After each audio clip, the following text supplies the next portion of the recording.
तत्काल न्यूज, आवाज हिंदुस्तान की। मदद का भरोसा दे अधिवक्ता ने किया दुष्कर्म। खुद को अधिवक्ता बताकर महिला के साथ कई बार दुष्कर्म। महिला ने कराया अधिवक्ता के खिलाफ मुकदमा दर्ज।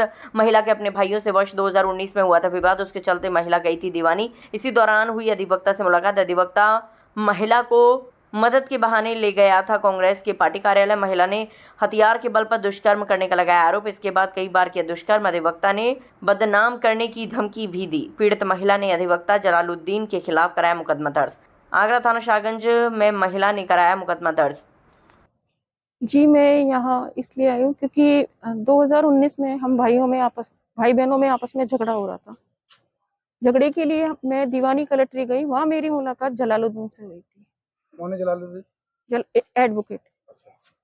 मैंने जो भी घर की स्थिति थी सारी उनको बताई। उसने मुझे विश्वास में लिया और ये कहा कि हम तुम्हारी पूरी मदद करेंगे।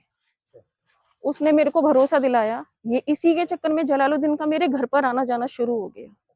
जी, जलालुद्दीन एक दिन घर पर आए। मेरी तबीयत ठीक नहीं थी।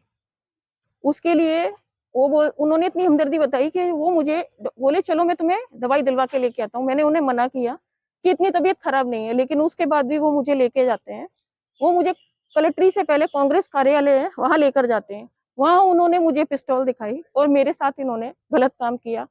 और करने के बाद में ये बोलते हैं ये तू किसी को भी मत बोलना, मैं तेरे को जहाँ रहती है वहां तुझे बदनाम कर दूंगा, क्योंकि मैं एक वकील हूँ और मेरी बहुत बड़े बड़े लोगों से पहचान है।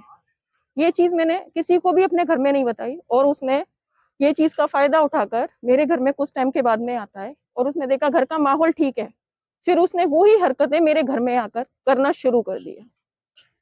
ये सब उसने मेरे घर में आकर शुरू कर दिया। उसके बाद में हम लोग बहुत परेशान हो गए।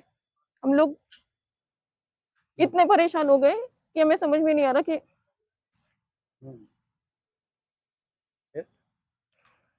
हम लोग खुद ही अपने घर में इससे बचने के लिए अपने घर को लॉक रखते थे, बाहर से ताला लगा के रखते थे। ये जोर जोर से आता था, कुंडियां पीटता था।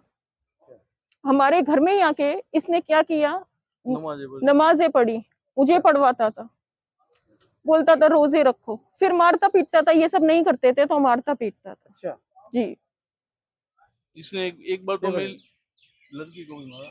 फिर ये मारता पीटता था। कब से कर रहा है ये ऐसी हरकत? जी, इसको कम से कम हो गए 2-3 साल। जी माँ के मरने के बाद। जी, माँ के मरने के गलत काम करता था ये। बहुत गलत। ये सबसे ज्यादा मेरे पे कब हुआ, जब मेरी माँ खत्म हो गई। माँ खत्म हो जाने के बाद तो इसने पूरे घर में कब्जा जमा लिया, क्योंकि मेरे घर में सिर्फ मैं और मेरी बेटी रहते थे। इसने पूरे घर में इस तरह से उड़ा लिया कि ये मेरे घर में खाना खाना, उठना बैठना, हर चीज इसने वहीं पर ही कर ली। और जब हम इसे थोड़ी देर भी घर पर नहीं मिलते थे तो ये बहुत गुस्सा हो जाता था और कहता था तुम लोग कहाँ गए थे।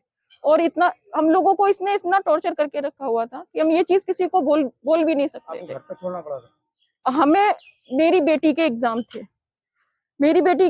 थे, उसके लिए मैं यहाँ से अपने पति के पास चली गई। मेरे को होटल में रुकना पड़ा और मैंने अपनी बच्ची के एग्जाम भी 15 दिन तक होटल में रुक के दिए, सिर्फ इस आदमी के डर से।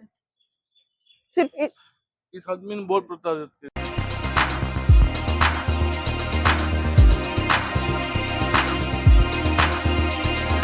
तत्काल न्यूज, आवाज हिंदुस्तान की।